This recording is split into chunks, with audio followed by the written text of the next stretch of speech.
Assalamualaikum warahmatullahi wabarakatuh. Perkenalkan, nama saya Selin Novita dengan nomor NIM 104200005, kelas 1B Hukum Ekonomi Syariah. Baiklah, video ini untuk memenuhi mata kuliah ilmu hukum dengan dosen pengampu Bapak Z. Haryanto. Di dalam video ini untuk menjawab soal UAS. Baiklah, saya akan menjawab pertanyaan nomor 1. Pada pertemuan kedua membahas tentang apa itu hukum, pengertian pengantar ilmu hukum, pengertian ilmu hukum menurut Satjipto Raharjo. Ilmu hukum adalah ilmu pengetahuan yang berusaha menelan hukum, sedangkan pengantar ilmu hukum yaitu mata kuliah dasar yang merupakan pengantar dalam mempelajari ilmu hukum. Pengertian tata hukum. Tata hukum adalah susunan hukum yang terdiri dari atas aturan-aturan hukum yang bertata sedemikian rupa. Pertemuan ketiga menjelaskan tentang tujuan dan kegunaan ilmu hukum, kedudukan dan fungsi pengantar ilmu hukum. Ilmu hukum bantu pengantar ilmu hukum. Metode mempelajari pendekatan hukum. Pada pertemuan keempat menjelaskan tentang sejarah tata hukum di Indonesia. Sejarah dalam bahasa asing seperti Inggris, Yunani, Belanda, dan Perancis. Sejarah adalah suatu catatan dari kejadian-kejadian penting masa lalu yang perlu diketahui, diingat, dan dipahami oleh setiap orang atau suatu negara masa kini.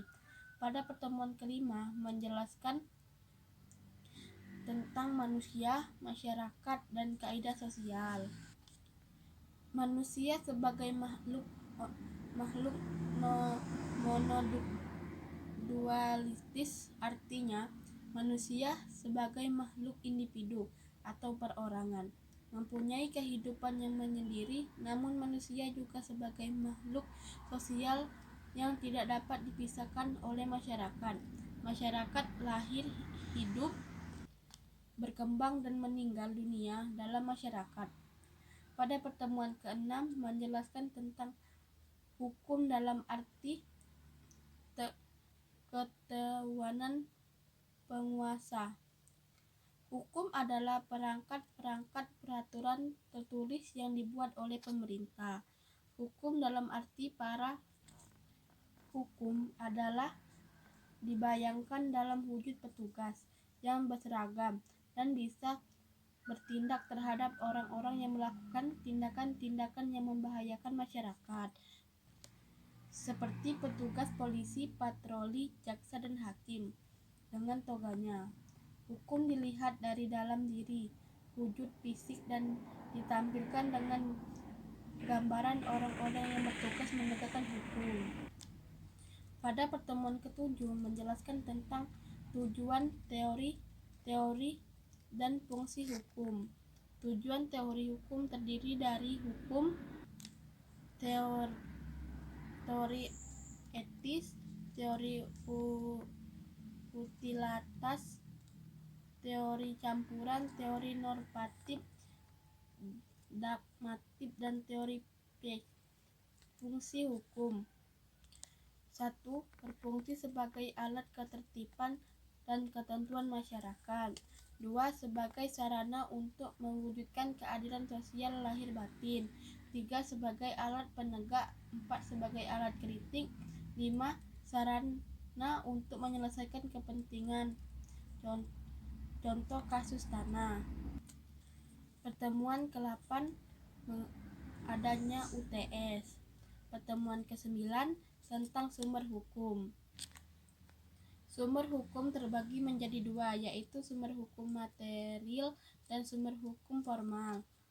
Pertemuan ke-10 menjelaskan tentang dasar atau konsep hukum. Subjek hukum dan objek hukum. Pengertian subjek hukum: segala sesuatu yang dapat mempunyai hak dan kewajiban menurut hukum. Suatu kedudukan, hak, atau kewajiban jadi milik kewenangan hukum. Pembagian subjek hukum. manusia dan badan hukum. Pada pertemuan ke-11 menjelaskan tentang objek hukum. Objek hukum adalah segala sesuatu yang berguna bagi subjek hukum, yang dapat menjadi pokok suatu hukum, karena hal itu dapat dikuasai oleh subjek hukum. Biasanya objek hukum disebut benda. Pada pertemuan ke-12 menjelaskan tentang hak dan kewajiban. Hak adalah izin dan kewenangan yang diberikan oleh hukum terhadap setiap objek hukum. Hak dapat dibedakan menjadi dua, yaitu hak mutlak dan hak nisbi. Kewajiban. Kewajiban adalah suatu badan yang ditanggung oleh seseorang yang bersifat kontraktual.